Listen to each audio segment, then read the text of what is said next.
I've went to university, success. I've been personal trainer, success. Keynote speaker in front of thousands of people with only 23 years old, success. And yet I was there. Tell me a story that you haven't shared before. I was in Peru. She opened the door and said, who are you? I was like, yeah, I'm Kevin. I'm a speaker. national team, blah, blah, blah. You know, like just showing off. Yeah. She looked at me and she only asked me one single question. Nothing is bad. And you're complaining. Why is it happening? I was only seeking needs which haven't been met in my past. That's and I was nice. trying to fill them with business success. Yeah. With Mercedes AMGs, with beautiful girlfriends. That shocked me to the core. My greatest truth today, as I can grasp it mentally, which is also my biggest ignorance, is that consciousness...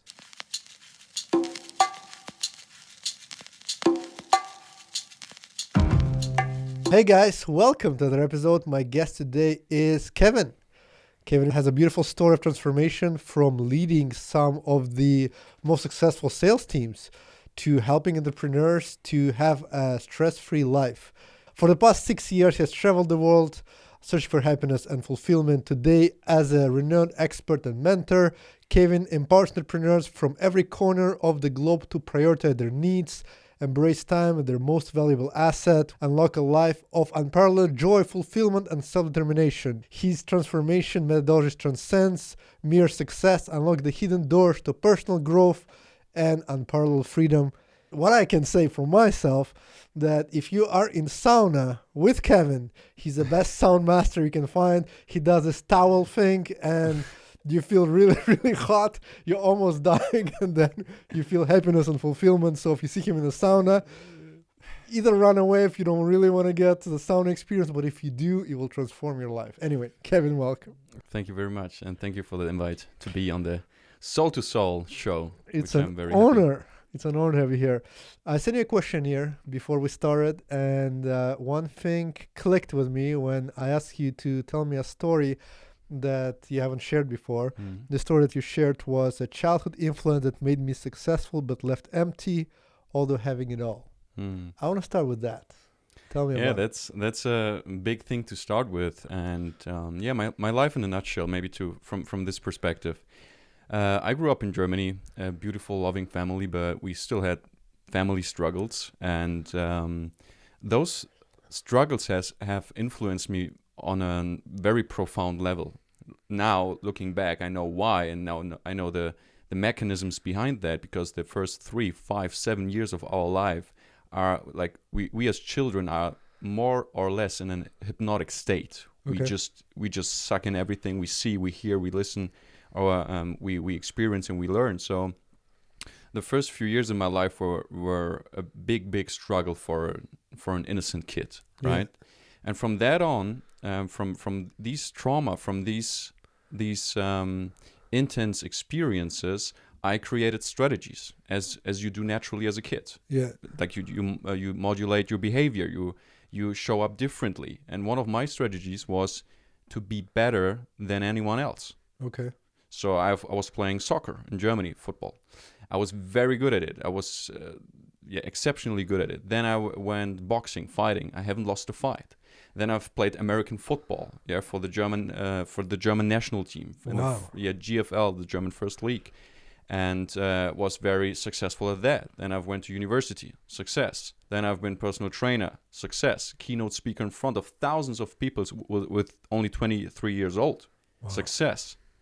And yet I was there feeling empty. Wow. I've done all those things because I was good at it. I was good at communicating. I was good at entertaining, because everything originated from this deep fear of not being good enough. I see. Of not being love-worthy. Yeah. And then I said, okay, if I'm not love-worthy, like this innocent child, this innocent thought, then I have to be better. Or I have to earn that love. And that's why all my life was about performance, being better, being exceptional, being really good. Yeah.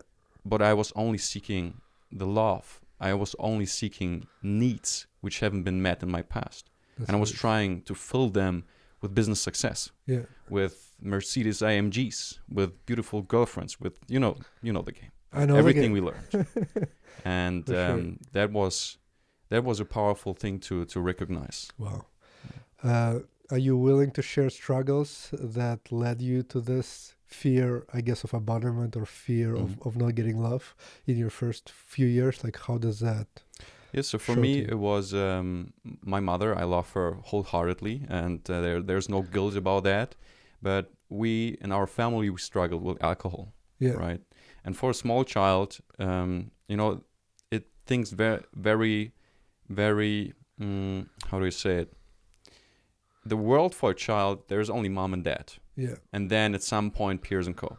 So if mom or dad, for whoever who's listening, I mean, we all have an childhood. We all had a childhood, right? We all have yeah, a past, and it fits with everyone. So if things are not going right, not in the right way in your family, you as a kid think, oh, that's my fault. yeah, Because if I would be this and that, then my parents would be happy, would spend time with me, would behave differently. yeah, And this is where those limiting beliefs, those patterns, those paradigms um, create, or where they're made, where they're put into the mind of the child. yeah, And this is so important to understand. So if you want to understand your life today, you have to look back. yeah, You have to look into the past, and maybe unearth things you haven't seen before. yeah. Yeah. Beautiful. I have two kids, and I can see how they take everything. They just absorb. Yeah, everything you say is truth to them, and for me, that's such a big responsibility. Sometimes I'm like, I need to be very, very careful what I do because 2 and a 4-year-old is such an age where it's really scary. Like whatever I put in them now will determine their life. And for me, similar to yours, my parents divorced and I thought it's my fault for a long time. Mm, And later on, I discovered that it's not my fault. It's just things are the way things are. And I think a lot of us carry those traumas. But even worse, that we're not aware of that, as you described. yeah. So when did you become aware that this is a problem? This is why things happen? That's actually a very precious moment I had. Like I still see it right in front of my eyes. I was in Peru. I was traveling Peru after all this success, all this high life, all this, this life I was living, which basically was just a persona which I have chosen to live to get love, to be seen, to be acknowledged. At some point, laying in my bed and having a profound moment of introspection and just thinking, what are you doing? Yeah, Where are you heading? Where are you running? What are you running from? And in that moment, I realized, well, I need a break. I need time off. yeah, Because everything I said that would make me happy yeah, did not make me happy, yeah, did not make me fulfilled. So basically, my strategy for life wasn't working. And of course, I could earn more, have more. But at that point, I've already seen, oh my God, what I'm doing, what society has taught us, what society has taught us is it's a dead end. yeah, It's a dead end. It gets glittery and cool, and there's always more, but it's still a dead end. So at yeah, least for me, I realized that at a very young age. And then I said, all right, backpack, Peru. 3 weeks, I'm out. Left my phone and just had time off in nature and just reflected on life, traveled, met people, have done even plant medicine there, which was a part of my journey. But the most impactful moment for me to realize that was when I met Susan, one of my mentors back then. And we met, and she opened the door and said, "Hey, how you doing? Who are you?" I was like, "Yeah, I'm Kevin. I'm a speaker. I national team, blah blah blah, and sales and successful girlfriend, blah blah blah blah blah." It's like a yeah. Speech. yeah, it's like like just showing off. Yeah, And she looked at me, and she only asked me one single question. She asked me, "Where have you learned to be so hard on yourself?" yeah. And Beautiful. this hit me deep, like right into my heart, Yeah, through the veil of I'm so cool, I'm so successful. And I was like, it was a feeling like of being naked, yeah, but also there was a vulnerability. But I knew, oh my God, she is so right. yeah, That's what's sabotaging me. That's what taking this fulfillment, taking the joy, taking gratitude, taking everything I'm yearning from my life. I take it by myself through this unconscious pattern of being too hard on myself, right? Yeah. Wow. And this was the moment where I started, all right, even before that, I was doing like all those trainings, NLP, hypnosis, all those different therapies, psychosensory therapies, because I was very curious and I wanted to be excellent at what I'm doing so I can serve my clients. Yeah. But even then, this moment was a moment of going even deeper, deeper than the norm. Even then, if you're already working on yourself, if you're doing the things, even then to question the status quo. And like asking yourself, is there something I'm not seeing? The blind spot barrier. Because sometimes, I mean, you can't see what you can't see, right? So it's always good to have another one helping out. And she helped me out back then. Such a powerful question. Yeah. And sometimes somebody can tell you something and then it clicks. I think to me, that's like a moment of awareness. When you're like living in aware and you think everything is fine or not fine. Some people live and they think they're fine until they got this question and something clicks in your mind. You're like, wow. Yeah. Everything that I did was for the wrong reasons. And I think, and correct me if I'm wrong, making money is not wrong. Having AMGs or girls is not wrong. But having it to fulfill some desire or fear is wrong. If you're trying to do it from the place of happiness, like people do it because, well, I really enjoy a good car, I buy a good car. But if you do it because, I want to show off, I want to compensate for something that's missing in me, then it's like a vicious cycle because it will never happen. I totally agree. And there are like some qualities, some values which can save your life as a businessman, as an entrepreneur, as a dad, as a mom, as whoever who's willing to go deeper and work on himself or herself. It's self-responsibility and brutal honesty. Like most people do not question their life because they are afraid it could crumble and fall off and fall down, because a lot of people, I think, they're pretty aware that they have to change something, but maybe don't really have the mental state to do so, or maybe not the right strategies, or just don't know how to let go of patterns, how to let go of stuck emotions. And I think there's like fears holding us back. But the payoff of a more authentic life, of being more you at the end of the day, of being a better human being, of sharing your values with your loved ones, of being compassionate with you, with your spouse, with your children. That's the ROI on this is infinite. It's just a different way of living. I talk to a lot of people. We talk about plant medicine because this is something that made a big impact in my life. And then I say, why don't you try that? The answer is, I'm so afraid to look into myself. And I could never understand it. I'm like, what is there afraid? And I'm talking to them and they tell me things, but you know how people say the words, but they don't sink in?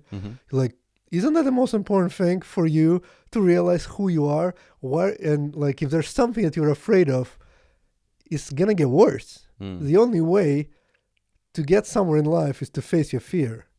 And sometimes there's like nothing. Most of us, like, we talk about the fear, but the problem is that the fear is unjustified for most of the time. I mean, I don't know what you feel about that, but like, we're living in a pretty safe time.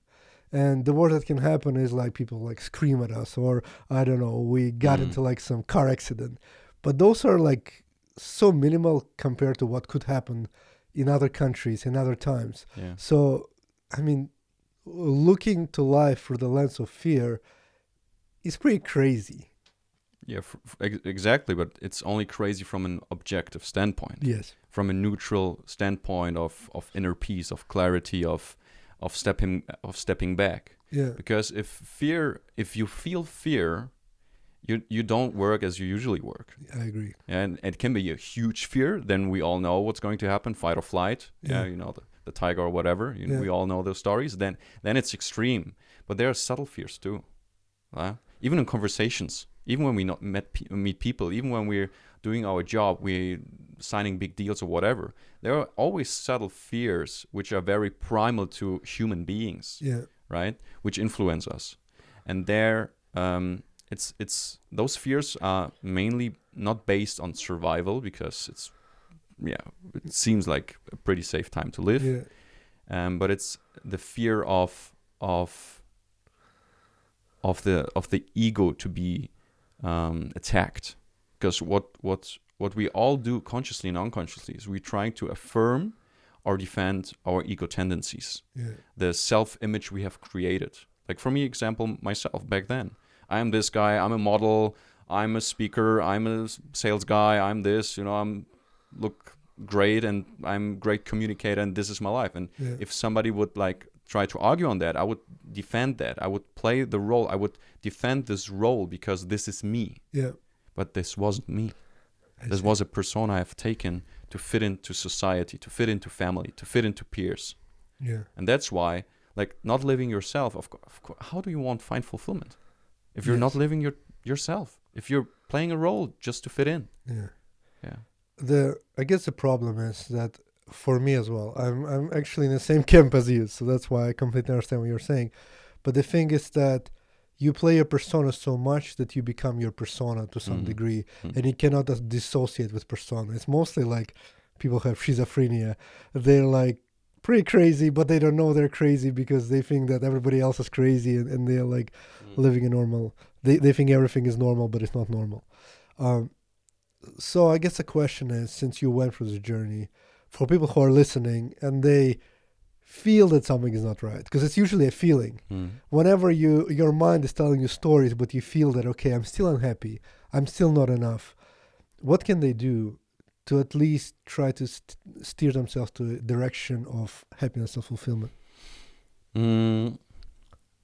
mean, I think there are 1,000 different ways to do that, and it always depends on where you are in life and where you're at and where you're going. But in the end, it's when we break it down, first of all, acknowledging all those thoughts, acknowledging all those feelings. Because if you feel something is wrong, you don't want to feel something is wrong because it appears it to be good. Yeah. Like, I have the car, I have this, and I have that.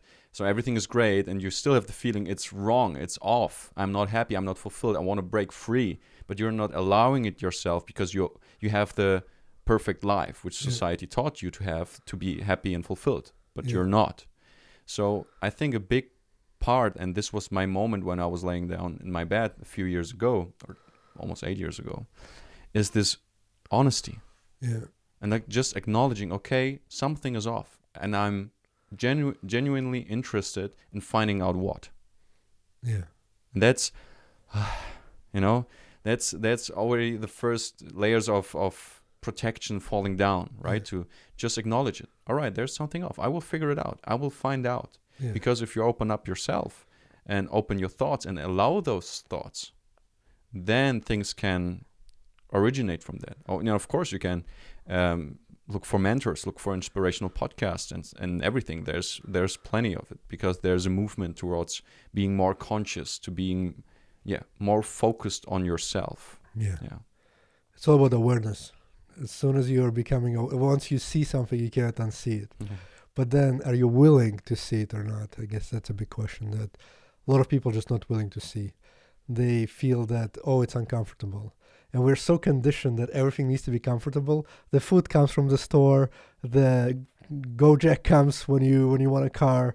So everything is so comfortable that, like, why would I be uncomfortable today? Yeah. I just live in my small, comfortable life. But then the time passes and it's going to get worse and worse. And that's an extremely good point you're making right now, because as soon as you realize in business or in personal life that there is a problem and you're not immediately fixing it, you start to pay the price. Yeah. You start paying the price right away, as soon as you realize it, as soon as you see it. Yeah. And for example, not addressing emotions, not addressing all those thoughts, not addressing sadness, grief, fear, anger, frustration, whatever, of just the feeling of being empty, or just the absence of feeling, like not feeling anything at all. Like just like, I have $1 million.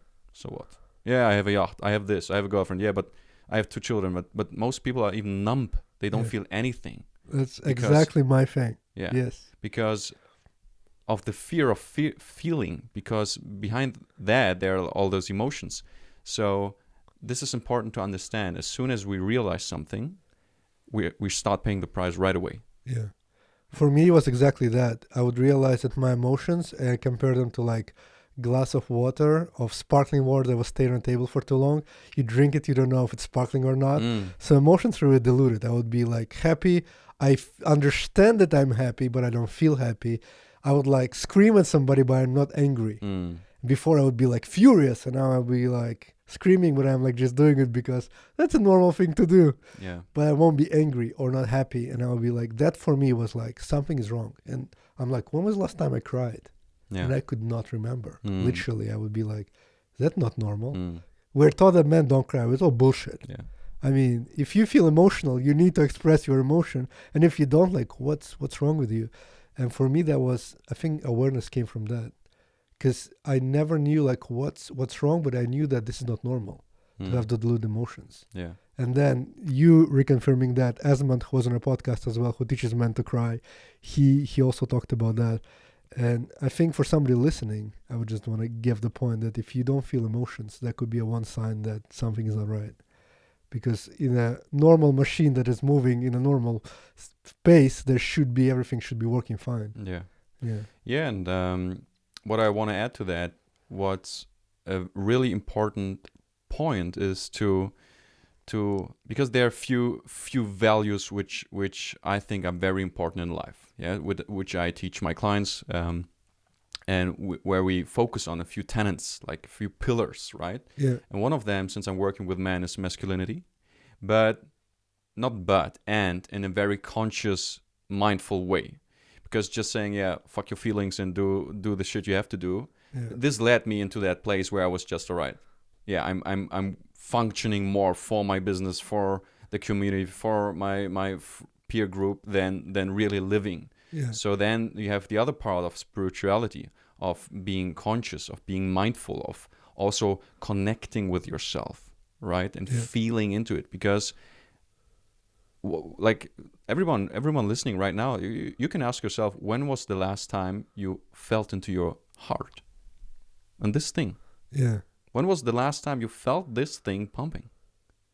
Like how much of the day, how many minutes or how many seconds of the day we are focused on our heart space? Yeah. Almost none. Why not? Because we think it's unproductive. It doesn't give us anything. Yeah.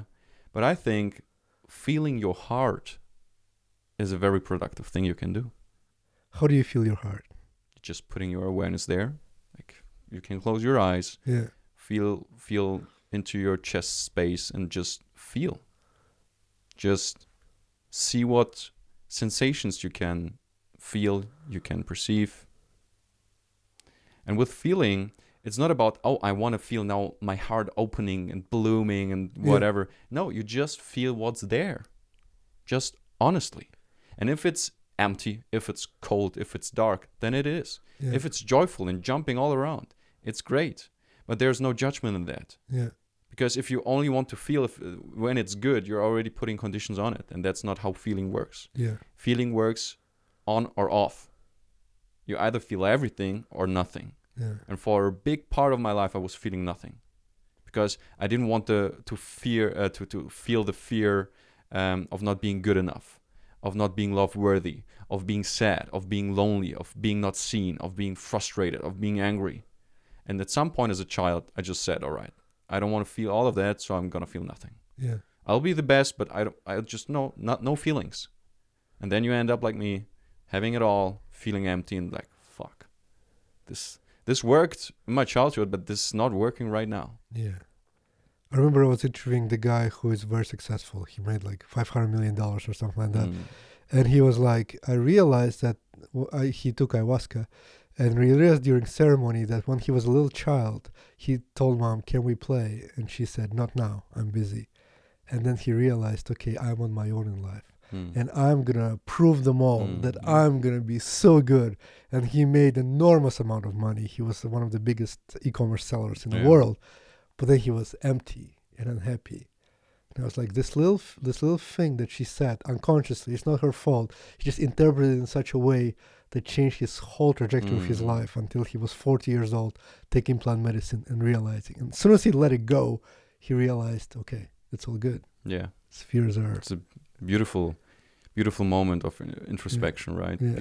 Because what we, especially as men, we often just forget, we forget it on the way, is that we're still a human being. Yeah. And that things has affected us, and that things have influenced us, Yeah. and that our blueprint for life, our blueprint for our personality, our Google Maps of life is printed, is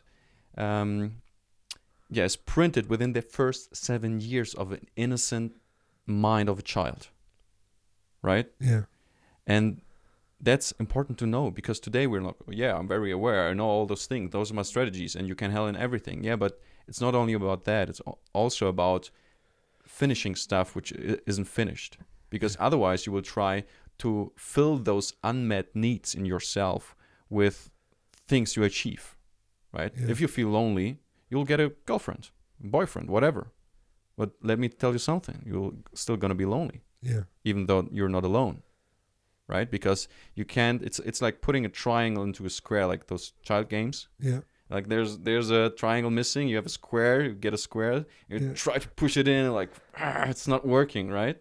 Now that's important to understand, because like for example, in this example, if you're trying to fill this emptiness with girlfriends, with your woman, or with anyone, you'll always be dependent. It's like a drug. Yeah. You won't let people go, even if they're toxic. Even if it's not, if you're feeling it's not right, but even because you're filling this unmet need inside yourself, you're like, all right, let's compromise. Yeah. And this is what I teach all of my clients, to be not compromising, to be introspective, to be self-aware, to be self-responsible for everything you feel, everything you think, to be able to handle all those thoughts, all those feelings, and also have the strategies and the tools to let go of things, because all those trauma and all those paradigms and all those programming and all those beliefs and patterns and behavior patterns, you can work on them. They are techniques, they're cutting edge, profound, and very effective techniques to change behavior, to change thinking, to release trauma. So there's a way to do that. And if you do that, you become more of you. Yeah. And if you do that, you regrow, or you grow your most valuable asset in life, which for me is inner peace of mind. Beautiful. I agree. It's much more important than any money you can have. None of the money can buy it. I think the best things are the ones that money could not buy. Because if that wasn't true, people would just make money and buy anything you want. And you see, actually, that's a pattern I see, because I talk to a lot of high achievers, and many of them are unhappy. And to me, that's also the mission of this podcast. I'm like, why are you guys so unhappy? You have everything. You have time. A lot of people don't have time. If I'm a mother of 2 kids who are working nonstop, there's no way I could go and I could have time to think about myself. I need to think about my kids. I don't sleep at night. And when you don't sleep, there's no way I could not be stressed out, or I could just let me sit and meditate. Or like some guy who earns billions of dollars. I was talking to one, and he told me, I want your life. I was like, what? You can have anything you want. Yeah. Why do you want my life? Have your life. And that shocked me to the core. I'm like, I don't want your life, but I don't mind some of your money. Yeah. But like, why do you want my life? He's like, I just have so many employees. I'm so busy. It's crazy. I just want to have peace. Yeah. I don't need anything anymore. I'm just so tired of that. I kept on working without understanding who I am. And I'm like, wow. Yeah. So, And to add on that, that's so important to understand what we are seeking in life are feelings, not things. Yeah. So when we say we want to have 1 billion, it's not about the billion. It's not about $1 billion $1 bills in this room. Even I don't know if they even would fit in here. But anyways, it's not about that. It's about the feeling you think this will provide you. Feeling of status, of being seen, of freedom, of whatever you connect with that. And even then, you can question that. Like, does money give freedom? What do you mean by freedom? Yeah. When do you know that you're free? Most people don't clarify on those words. They will, I want to feel loved. I want to be free. All right, and then you ask, okay, what's free? Yeah. I don't know. Yet you have to clarify that. When do you feel free? What do you understand when you say the word free? Because then you can clarify that. Then you can kind of measure it. You can see, all right, which conditions are bound to that. I'm only free when I'm living in Bali. Yeah, if feeling free is bound to a place, Yeah, then a bounded freeness isn't really free, right? for sure. So that's where I said this is introspection. This is questioning the status quo, questioning every belief you have, Yeah, to free yourself from all those conditions and be free wherever you're sitting. yeah, Yeah, It's a like- teacher of mine said, like, home is where the heart is. yeah. Beautiful. Yeah, that's incredibly beautiful. So for people who are listening, are unhappy, and before this question, I feel there's a lot to do with mind and heart. Mm-hmm. Your mind, correct me if I'm wrong, but I believe even in your situation, your mind was telling you, I need more, I need more, I need more, let's try more, let's try. So it's like you're living in your head, not in your heart. So you're not connected with your feelings, but you connect with your head. And your head is always telling you crazy stuff. True. It's like, oh, Kevin, you're such a good model, but now we need to buy MG, Kevin. Let's go, let's get girls, Kevin. Let's run.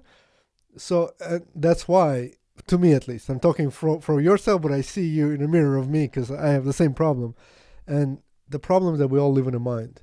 So what questions can we ask ourselves, or how can we position our mind in a way that we can trick it and go back to the feelings, if the trick is the right word?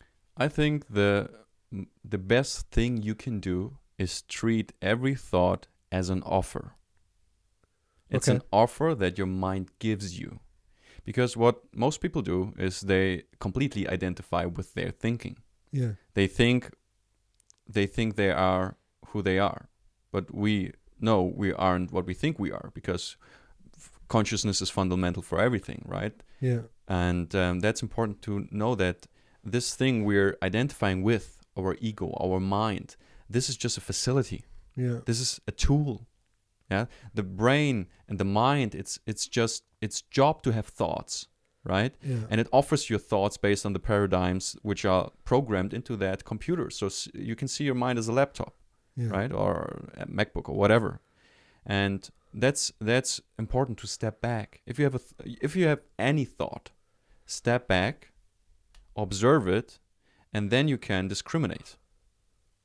Is this true? Is this true what I'm thinking? Yeah. Or not? And how do you discriminate? Through feeling. Mm-hmm. And this process of gaining those skills it's training. Yeah. It's very simple. It's always the same steps I put my clients through. It's always the same steps, because in the age we're living now, there's endless information about anything. Yeah. And it's at some point, even though if you're willing to learn all of those things, if you're a business owner and you say, all right, I want to figure this out. Yeah, read 10 books, you have 15 opinions, listen to 2 podcasts and do all that stuff, and then you're just confused. Yeah. And you're like, oh my God, what should I do? Because he says that, he said that. But what I do, I focus with my clients on simplicity. Keep it simple. Do this simple process. Do those exact same 4 steps, so I can tell you them. Yeah. And burn it into your mind as new neurological pathways, so it Mhm. becomes part of you. So it becomes the default program which you operate on. And it's step 1, observing. Yeah. And all those steps, they're on a scale from 1 to infinity, Yeah. right? So it's not, can you observe your thoughts or not? It's how well do you do? Yeah, and there's always room to grow. Observe what you're thinking, what you're feeling, what you're experiencing, what you're judging, what your conclusions are about anything, right? When you say observe, because I just want to put in the context for Mhm. people who don't observe their thoughts. So example that I would give today, I was riding a bike and I would be like, why is this guy so fucking slow? And then I would say, Anatoly, why are you complaining? Don't complain. I think you're complaining now. Mhm. Nothing has happened. Nothing is bad. Mhm. And you're complaining. Why is it happening? Would that be an example of observing your thoughts?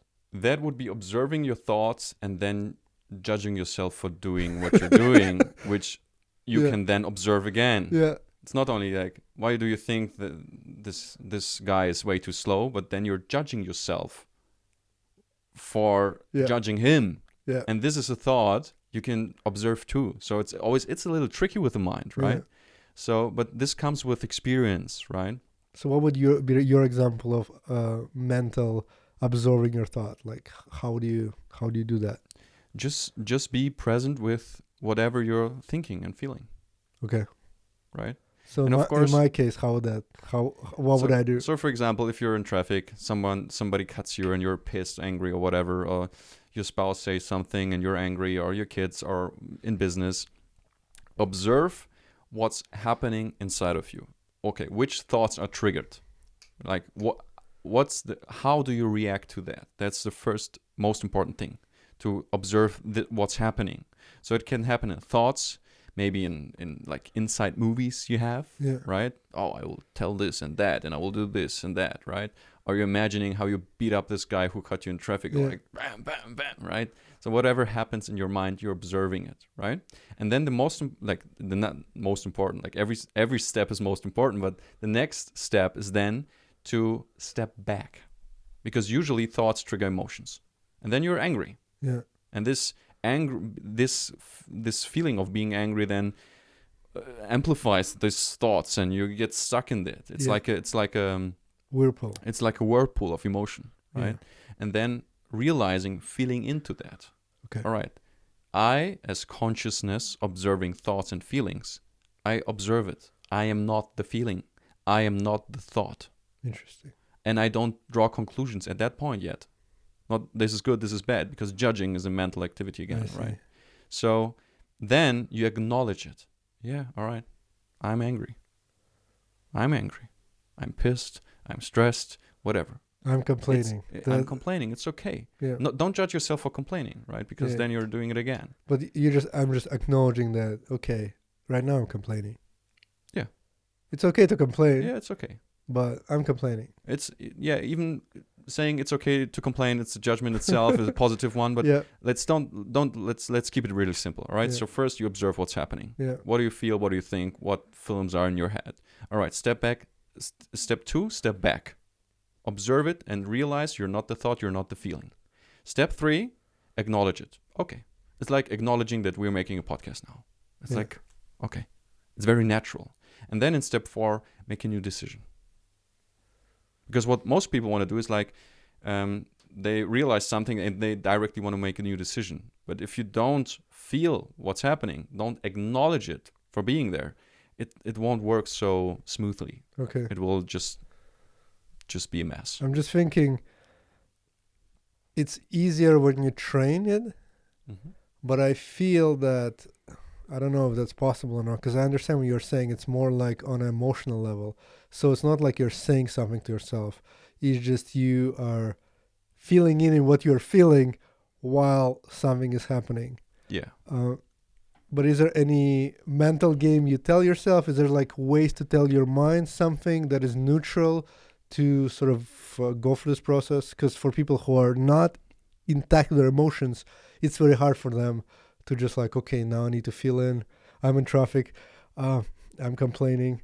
Mm-hmm. Now I need to feel into that. It's very hard to do once you're not trained. I think you can do it automatically now. But for someone like me, who is at level 1 out of your level million, it's hard to do.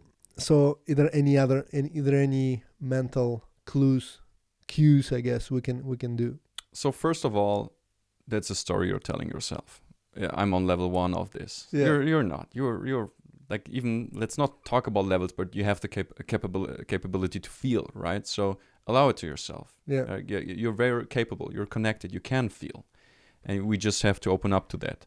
But for example, I mean, this can get very complex, right? Because then we can go into the trenches. We can do like psychoanalytical blueprint of your mind, why you're behaving the way you behave, why you react the way you react. And this is what I do with my clients, to really go deep, to have a blueprint. Why are you the way you are, right? So that's step 1.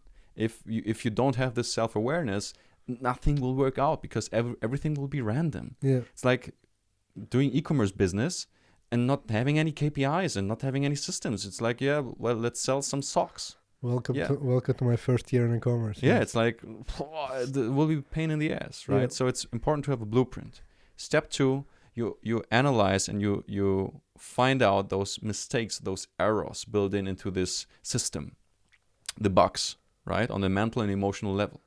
Then you solve them, and then in step 3, you do the update. of the behavior, the thoughts, the feelings you want to have, right? So that's a simple 3-step process. But for everyone listening, it's just like be aware or have focus on observing your thoughts and your feelings. That's something you can train for the next 10 years and don't get bored. Yeah. Yeah. Beautiful. I have some questions from our friend Tarush that I want to ask as well. I was like, Tarush, what should I ask Kevin? And Tarush is always with the good questions. How do you balance between existence in the 3D world and a 5D world? Well, I think that if it comes to 3D content, no, I'm just kidding. I'm just mocking Tarush. Tarush, I love you. You're a good friend. You're a brother to me. What's the difference? I think right now we could talk about that for at least 3 lifetimes, I think. Yeah. Right? But when it comes down to 5D and 3D consciousness, it's like, okay, what do you mean by that? Yeah. Yeah, what do you mean by that? What is 5D consciousness? What is 3D consciousness? What is Because consciousness? what is consciousness? Yeah, these are mental models of something or mental representations. Yeah. And what most people see those things as different things, like we're living in a 3D world and let's go to the 5D world. Yeah. It's like, yeah, I didn't get the point. Like 5D or the quantum field or the Planck field, whatever you want to call it, the morphologic field. It's all around us anytime, anywhere, always. Always have been, always will be. So this is like the first paradigm or the first predisposition I would ground. Like you can't go to 5D consciousness because you're basically there anyways. It's already there. You have arrived. Yeah, you already arrived, right? Okay. Then I think this spiritual way is a way of undoing things. You mean conditioning that we're... Yeah. Because if we're all one anyways, if we're rooted in oneness, if this is our fundamental nature, if this is our fundamental truth, then you don't have to achieve it. Like it's like a fish in the ocean. Yeah. The fish doesn't have to achieve getting wet, right? Yeah. It would, but we're still trying to do. We're trying to achieve something we already are. So this is my perspective on spirituality, on 3D, 5D consciousness, and all those concepts. It's an undoing. It's a letting go through the truth of who we really are. Yeah. And where scientists nowadays, quantum physics, metaphysics, are pointing to like, oh, well, we discovered something interesting. Yeah, and this is like affirming what scholars and seers of all times have said for thousands of years. Yeah. I guess I still want to step back and ask, what is consciousness in your representation of consciousness? Like, what do you feel is consciousness?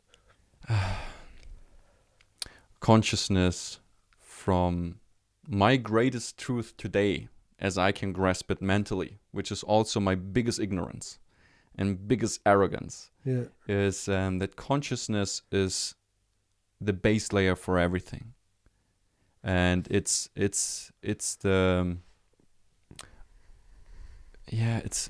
hard to describe this concept, right? It gets very philosophical, very spiritual, and it's hard for me to find words, even though English is not my mother language. But I think it's the base layer for everything. So everything you can see, hear, feel, perceive is consciousness. So is God a consciousness?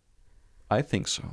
Like, we can talk about God. What is God? You know, I mean, those are big, beautiful questions. Like, I love to talk about them, to discuss them, to have thoughts about them. You know, I think this brings so much because we, as two individuals, we're talking about the truth. We're trying to find out. We're trying to provoke new thoughts. You know, it's a learning. That's why I love talking about those topics, because you always learn something. For sure. Right? And so I think consciousness is the baseline for reality. I mean, I think reality is consciousness. Yeah. So what we perceive, what we see, our thoughts, everything around us is some sort of our representation of reality. Yeah, it's our consciousness. Right. It's an inner representation of what our 5 senses can grasp. Yeah. Which from where we then make conclusions about life and right? Yeah. But yes, cool.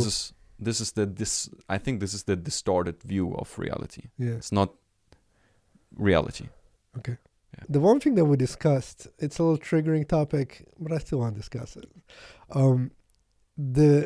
I have an opinion. Somebody might listen and be like, "I'm not told what the fuck," but I'm gonna say it because I have 2 kids. We're talking about childhood trauma. Mm-hmm. That if you look at anybody who is discovering themselves, I'm not gonna generalize, but I'll say like a lot of people will say it comes back from childhood. I say the same way. I mean, I don't blame anybody, but my parents did divorce and I had some trauma around it and I didn't process well. But then I'm also a parent and I know how hard it is to be a parent. So I don't think we talk a lot about the trauma we're getting from being parents. And children are great, but children also challenges you. They scream. They're hard. It's very, very hard. So I believe that turning a conversation and saying, I had a trauma from having kids. It's also a very valuable thing that people don't talk about. Have you talked to some of your clients about that as well, or that's something that? Yeah, a lot of my clients have families, kids, children, wives, husbands, whatever, and this is a very, very important thing to talk about, because usually when it comes down to being a parent, and I'm not a parent, but I worked with a lot of parents, and I know the psychology behind it and like the literature. It's important to acknowledge those things, those thoughts, right? I wouldn't necessarily say that you get a trauma by getting a kid, except maybe like just a physical trauma for the woman because of pressing out a watermelon, but I'm not sure on that, right? I mean, mostly raising kids. Yeah, when it's about raising kids, I think the most important part for everybody to understand is that the relationship to your child is a perfect ground for triggering old patterns and old beliefs from the relationship to your parents when you was a child.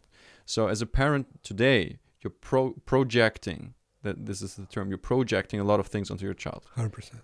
So and that's important when you react anywhere in business, in your relationship, while raising your kid, if anything happens and you react automatically, that's a program. Then something is triggered. Then it's an automated behavior, unconscious behavior, which is then triggered, right? So it's always important to be aware of that. And then we come back to the 4 steps. Yeah. If something happens, if something is triggering you, be aware of that, observe it, step back, acknowledge it, and make a new decision while parenting, right? So I don't think it's new traumas arising, but I think it's very, it creates patterns. Because if you don't sleep for a year, right, it creates patterns, and it's repetition. So it's classical conditioning. It's like repetition. You have a focus, like for example, or you have a element which is been conditioned, for example, not having proper sleep or whatever, being angry, and then you have the feeling content. Those 3 things are needed for conditioning and for learning, and we can use it for ourselves, but also be aware of it, that in these settings we're conditioning us to, or we are being this conditioned. And while I guess, well, let's say you're a single mom, you don't sleep, there's no other way. Well, you just don't sleep. But then once you process that, you have to uncondition yourself. And once you're not sleeping, you also need to be aware that, okay, this, like, my thing as a parent, like, look at my wife, how when my daughter was very young and she was crying at night, she would just like were pretty depressed. So how do you, like, in this situation where you don't have any other choice, let's say, but you still have to do it, and then you can tell yourself anything you want. You can tell yourself, okay, I'm aware that I'm angry right now because my kid don't sleep, but I mean, once you are sleep deprived, you just react. Like, your body sometimes shuts down. When your body shuts down, there's no dialogue. How do you deal with that? I mean, that's an extreme situation, right? Because then it's not only like a little bit conditioning, but it's like sleep deprivation, and then certain physical things start to, hormones and everything start to influence your behavior, your thinking, emotions, and that's a tough thing. And in that case, I would say get professional help. Yeah. I mean, there's a lot of genuinely good people out there helping other people, helping single moms, whatever, Yeah. on exactly those topics who are specialized on that. There are different ways to approach it, how to stabilize that. So I would say, like, if your car is breaking down and it's barely driving and smoking everywhere, making sounds, and it's like, and you start, oh yeah, I will figure it out. Yeah. You could, but maybe you just should go just into a workshop and let them know and say, okay, what's happening here? Because they would say like this. And when it comes to extreme situations like that, I would suggest that. Yeah, right? I think that's a great advice. As soon as you start going in a fight or flight mode and you're shutting down, the last thing you want to do is ask for help. Like, I realize when I'm depressed, the last thing I want to do is talk to somebody. You want to sit by yourself. You want to cancel all your meetings, but that's exactly what you need to go and talk to somebody.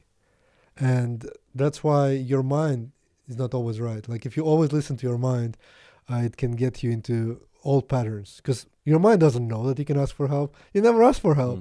So, but as soon as you do, it creates new connection, and then you can ask for help. Yeah. So if somebody's listening and you're struggling, please ask for help. Yeah. I mean, you can ask your friends, you can ask professionals, whatever. Yeah. And asking for help, as already mentioned, is not a sign of weakness. Yeah. It's a sign of commitment. Yeah. And it's totally okay to ask for help. Like, all high achievers I know have a mentor. They had a mentor in business. They had a mentor in sports. If you look at Cristiano Ronaldo, Messi, whatever, they had trainers. Like, this is an example which is used very often in conversations like this. But yeah, get help. Yeah. Why not? Because you're, and some people are like, yeah, I don't want to pay for that. You know, like, as soon as you have a problem and you are aware of a problem and you're not solving it, you're paying a price anyways. Yes. And the price is time. The price is health. Yeah, your health get taxed. The price is life quality. Yeah. Right. So they are the prices you pay. So better pay some money for help.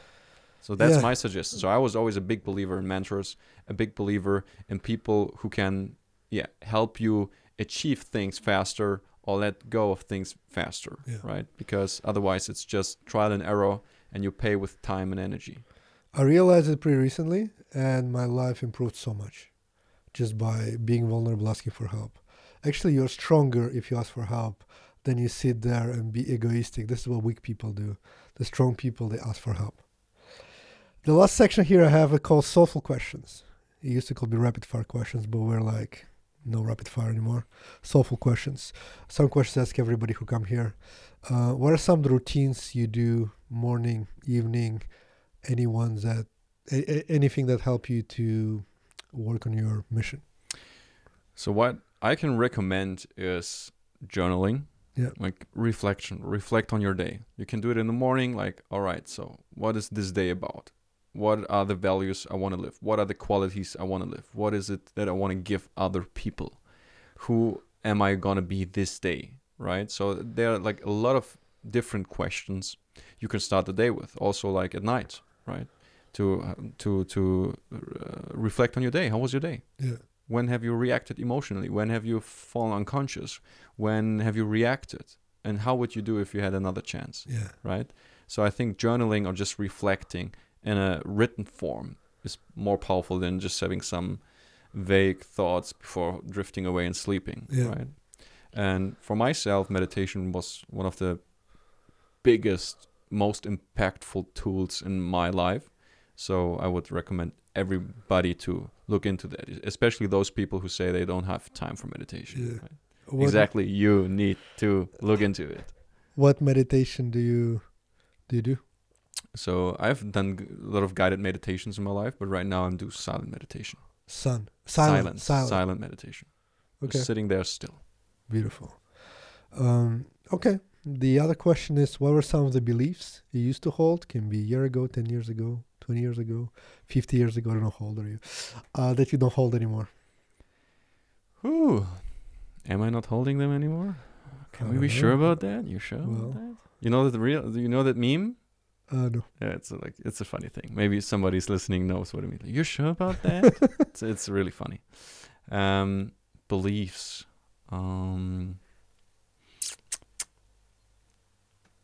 Maybe I think to be honest, I think I'm still working on a lot of those, like just being very honest to myself and giving myself time to let go and being more authentically me without any conditions. But I think the most influential thought and the most influential belief in my life was that I'm not good enough. Yeah. And I think this, even though maybe you're listening to the podcast right now, you don't want to hear it, it could affect you too. Because basically 99.9% of everyone I've ever met, it's a fit, right?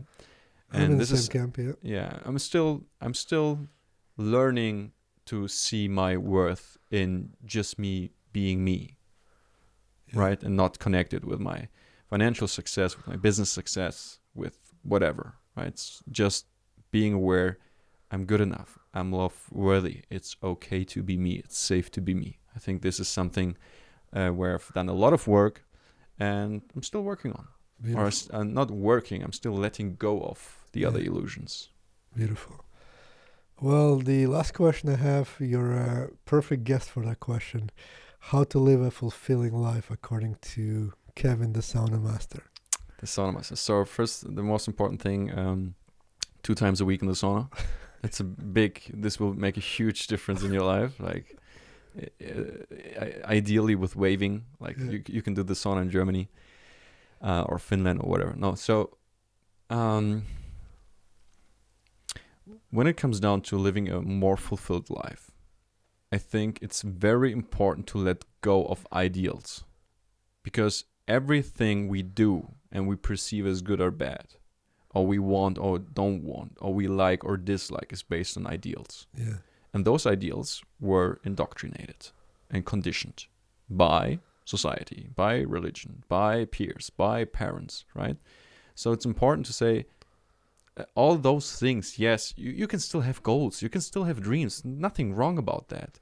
But true fulfillment for myself, and we all know those moments, true fulfillment comes in moments when you don't have any resistance to the moment you're in right now.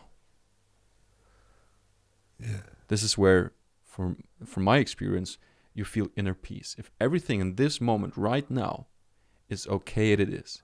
You have no attachment towards something, no aversion against something. You're not pulled to the future, not pulled to the past. You're very present, and you're not in resistance with who you are, with where you are, with what you have. Just everything is okay right now. I think those are the most peaceful moments, and this is something you learn in meditation, and this is something you should cultivate in life. Beautiful. Yeah. Thank you. Those are all my questions. For people who want to work with you, follow you, how can they do it? Yeah, so I am just, you can text me on Instagram. Kevin Godawski is my account right now, but I think it's more easier to just go on talkwithkevin.com. Kevin.com. Yeah, talkwithkevin.com. It's a page, it's a domain I just bought because it's so simple to name it on a podcast. You don't forget it, right? Yeah. So just go to talkwithkevin.com. You can connect with me there on social media. You can connect directly with me if you want to work one-on-one, or you want to see and experience a retreat here in Bali or in Cape Town or Europe or Peru. We'll see. So there are a lot of different options, and also on social media, there's a lot of content, free content, which is dedicated to helping you living a more fulfilled life. Beautiful. Thank you for being here. I really appreciate you. And thanks for your time. Thank you so much for inviting me. And for everybody watching, you guys, please subscribe and follow, because we're having those conversations all the time now. And I'll talk to you next one.